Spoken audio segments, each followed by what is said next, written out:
लसत्सुलोललोचनं लतासनं वरप्रदं कपालशूलधारिणी भजामि विन्ध्यवासिनी।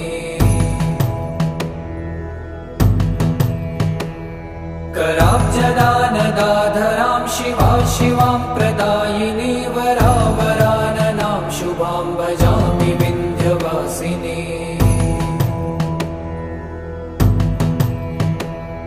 कपीन्द्रजामिनी प्रदां त्रिधा स्वरूपधारिणी जले थले निवासिनी भजामि विन्ध्यवासिनी।